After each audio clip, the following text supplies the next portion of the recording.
Hi, I'm Kaylee with Expats Everywhere, and I sit down with one of the top mortgage brokers for foreigners in all of Portugal. I ask him the top questions that you should know before getting a mortgage and what his clients commonly ask. Here's what he says.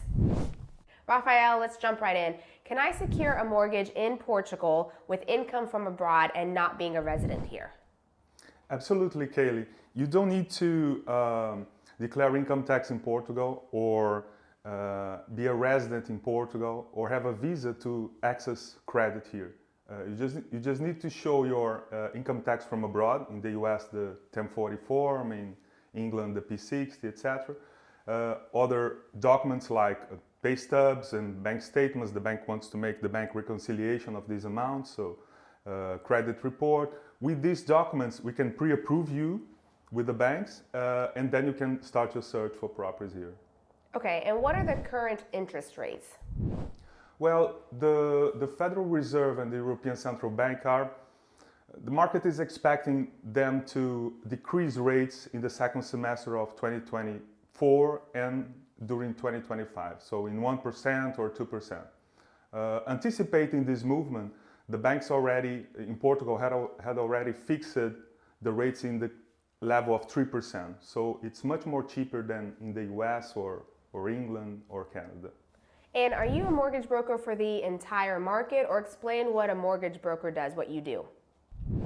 Yes, Kaylee. I am an economist with MBA in finance. I've been working in the financial market for 30 years now. I'm 50. I used it to work for big companies. I became an international treasury manager. And because of this job, I live and work in several countries before Portugal, from Argentina, Brazil, Colombia to Belgium. And now I'm in Portugal in my 7th year. Here I have the license and the certification to be a whole market mortgage broker. So I work with the main banks in Portugal. Based on the financial details of the clients, I give different proposals from these banks. The client will choose one.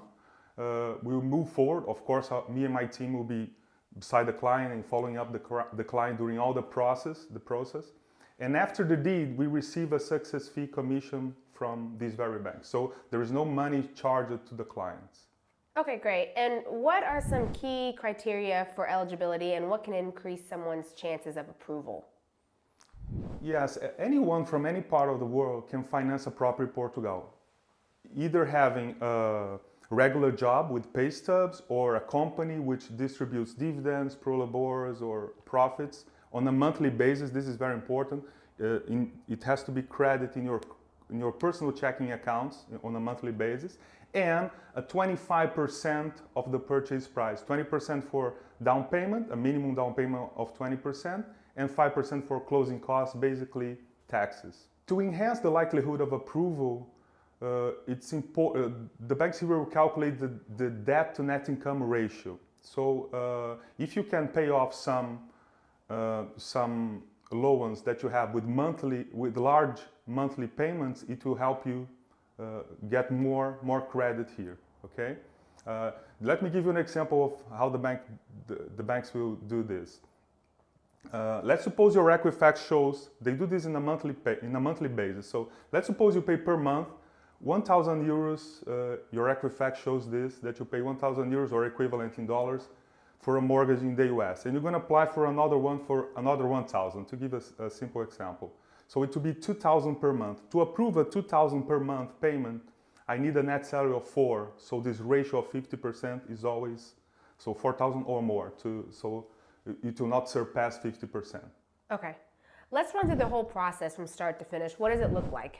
Sure. Usually I initiate with a 1-hour video interview with the client, where I'm going to simulate mortgage scenarios. I'm going to explain all closing costs and taxes. I'm going to answer all the questions the client might have.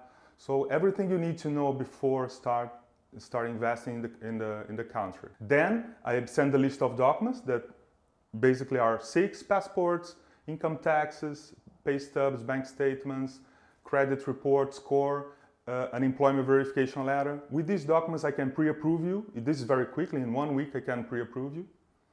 And then you can start your search, knowing how much you can get with the bank. So this is the best sequence. The best steps are pre-approve first, and then search properties later.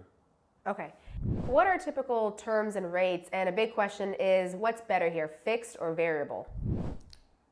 Yes, Kaylee. Usually the banks can offer three types of rates. So it's variable, fixed, or mixed. Okay. The variable is you be indexed to the Euribor, that is like the Fed fund in Europe. So we'll be floating with the market with economic circumstances, let's say. So I usually don't recommend this rate. I would prefer the fixed rate. The fixed rate, you have a perfect cash flow for the entire period, so you can program yourself. It's a little more costly, but you can have an idea of the complete cash flow. And today, the mixed rate, a lot of clients are asking for the mixed rate, where you have the fixed rate first for 2, 3, 5, 10, 15 years, and then it becomes variable. What you can do in this process is, when it becomes variable, you can make a partial or total amortization with a lower penalty.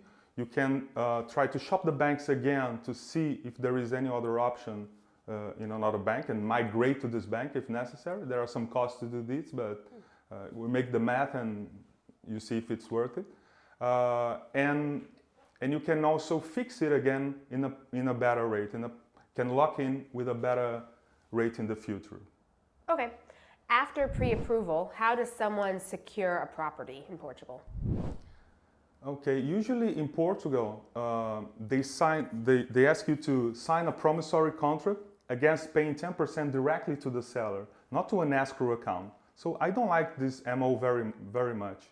And then after that, after signing the contract, they go to the banks for the approval and the appraisal. I would prefer that you first get the pre-approval with us. Then once you find the property, you sign the promissory contract with a small deposit, like 2,000, 3,000, a small deposit, and ask for a 15-day period until you can check with the banks everything and make the appraisal of the property. After the appraisal report of the property, then you can pay the remaining 10%, because you need to know that all documents are in order before paying a large amount to the seller. Okay, of course you can put a clause to get the reimbursement, but I would prefer that you pay later. And then you have to ask for more 45 days for all the bureaucratic process until the end. So in the end, it will be like a 2-month process, and you have to negotiate these terms very well. So when you put in an offer, you just don't say just the amount. You're gonna say my offer is this. I want 15 days to have the appraisal. Then I will complete the down payment, and I need an extra 45 days until the deed. If you don't negotiate these terms, you might disobey. If you disobey the contract, you might be in a risk of losing the down payment. Mm-hmm. Okay, so it's very important. Yes. So in this 2-month time frame, from CPCV to signing the deed, does someone need a person to represent them during this time frame? Mm-hmm. Even if you live in Portugal, I would recommend you to have a lawyer to help you along the way. But especially if you're a non-resident, you need someone to represent you here. The lawyer has to do 5 important steps here. First, help you with the promissory contract, inserting the clauses to protect you, etc. Then open a bank account here. You're going to need a bank account here, and via power of attorney, the lawyer will open a bank account for you. The certification of documents. Some banks will require certification of documents, or either you apostille this in the US or abroad, or you use the lawyer. It's much more practical to use the lawyer. More close to the deed, the lawyer will go to the finances to get the tax papers for the IMT, the transfer tax, and the stamp duty for the property. They do this one day before the closing, because the papers, they expire in 24 hours. So on the following day, the lawyer will be there. You don't need to be there. You can be present, but you don't need to. And the lawyer will pay the taxes, pay the deed, sign the closing, and leave with the keys and the documents of the property. If you want to start renting right away, you can do this, or the keys will be with the lawyer until you come, and then you go to your new house. Let's run an example scenario. So let's say there's a property, $250,000. What would be costs and expenses on that type of property? Perfect. For the property of $250,000, it's exactly 20% down payment plus 5% in closing costs, basically taxes. So 20% for down payment would be $50,000, right? The 5%, I usually divide the closing costs into the mortgage closing costs, how much you spend to get a mortgage with the bank, and the property closing costs that you're going to pay with or without a mortgage. If you pay in cash, you're going to pay the property closing cost. That is the more salty part, let's say. Mortgage closing costs, around 1,000 euros for the appraisal and other fees, and the stamp duty for the mortgage, that is 0.6% of the loan amount. So in this case, 0.6% of 200 is 1,200. So mortgage closing costs, 2,200. Property closing costs, IMT, if it's a primary house, is 7,500. If it's a secondary house, 8,500, around that. And you have to pay another tax here, that is the stamp duty for the property. So it's 0.8% of the purchase price. So 0.8% of 250,000 is 2,000. So in the end, closing costs will be 12,700 or 13,700 plus the down payment. Okay, so a large chunk right there at the beginning that you have to be mindful of, right? Yeah. The closing costs are expensive, but they have nothing to do with the annual property tax. That is very affordable in Portugal. For example, the alíquota for annual property tax is 0.3% to 0.45%, depending on the city. And you don't pay on the selling price, let's say. You pay this on based on the face value of the documents that usually are not updated. So probably for a 250,000 property, you pay over 100. And then it will be like, let's say, 0.4% of 100, so 400 euros per year. Okay. That you can pay with a 10% discount in the beginning of the year, or if it's a large amount, you can split in 3 tranches, one in the beginning of the year, one in the middle, one in the end of the year. And earlier you spoke about ages. So is there an age group that is or is not eligible to get a mortgage? Yeah, the age limit here, Kaylee, is 75 years old. So let me give you an example. If you are 45 or younger, you can benefit of the maximum term 30 years. If you are 50 like me, you have 25 years only. But when you are more than 50 years old, you can, and you give more down payment, like 25%, you can extend the term in 5 years. So you can go up to the limit of 80 years old. Okay? But it depends on the bank. So that's why it's great to shop the banks to check the offers, because they can give you different periods, different rates, the need of life insurance, etc. Okay, so that leads me to my next question. It's better then to shop the banks, or do all of them give the same rate?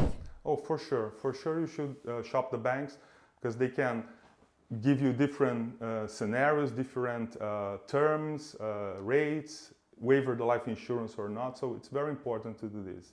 And if you go with us, we can go directly to these banks. We know the best banks already. We know the best branches and managers to help you. And then if someone gets a mortgage, can they use that amount towards renovations, or is that separate?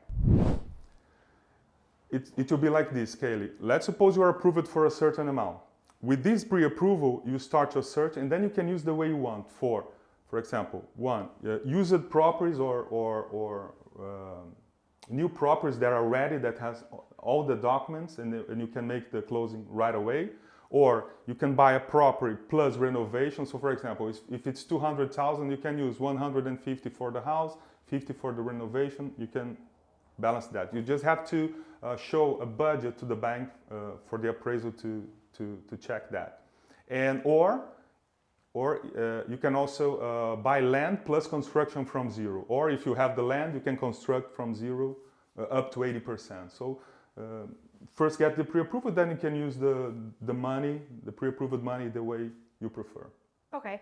And do you help investors and those looking at commercial properties as well? Yes. Usually when you buy from abroad, you buy it as a secondary house. So a secondary house, you are allowed to explore it as an investment. So you can start renting right away with no problem, and then the tenants will be covering the mortgage payments for you. For commercial properties, it's a different credit line. It's more like a leasing, so it will be a shorter term, higher rates and higher down payment. But it's also doable. If you want commercial properties, you also can do that. So you're able to do both? Yeah, Kelly, sure. Do the banks allow prepayments? Yeah, sure. You can amortize partially or totally at any time, okay? The only difference is that we have a little penalty here. So during the variable rate period, you pay 0.5% as a penalty for over the amount you are early paying. If you are in the fixed rate, you pay 2%. So let me give you an example. If you are early paying 10,000 euros, you have to pay 10,000 plus 200 euros for the penalty. Okay, but you can do this at any time. And am I able to sell the property even if I still have a mortgage on it? Yeah, absolutely. It will be exactly as if there is any mortgage at all. So you put it, you hire an agency to sell the house. On the closing date, there will be two checks. One will go directly to your bank to finish to pay off your mortgage, and the other one will be delivered to you on the closing with the net, the selling price minus the mortgage amount. Okay, so with the surplus. Okay. What's the biggest advice you would give someone who's interested in purchasing a property in Portugal? For a foreigner to finance a property in Portugal, the banks are more accustomed to foreigner papers. They feel more comfortable approving foreigners here. So I think it's a great moment.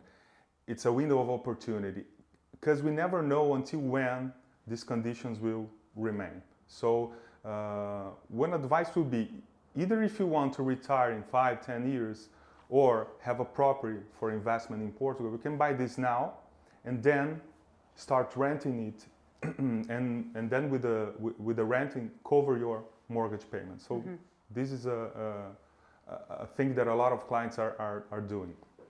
Other two tips are, for the visa, for example, if you when you apply to a visa and you already have a property, you have an address in Portugal, so it helps a lot because you have already invested in the company. When you don't have a property, you have to show a leasing of 12 months here in Portugal to access this. So it's money, let's say, throw it out. When you have a property, you already have your address. So it helps the visa, I think, in my opinion. And you also want to live in Portugal. Once you're a resident for 5 years, you can apply for the citizenship. I think this is great, and I don't think there's other country that can do this, but for sure Portugal is the best path, the easiest path. So if you are planning to buy in the next 6 to 12 months, you can schedule your video interview with me. I will explain you everything in details to the client and ask for the list of documents, pre-approve you, and then you can start your search and find your property in Portugal. Great. Rafael, thank you for giving us a crash course on mortgages. And if you would like to get in touch with Rafael, then email me at info@expatseverywhere.com and check out right here what YouTube things you should binge watch next. Now let's get moving.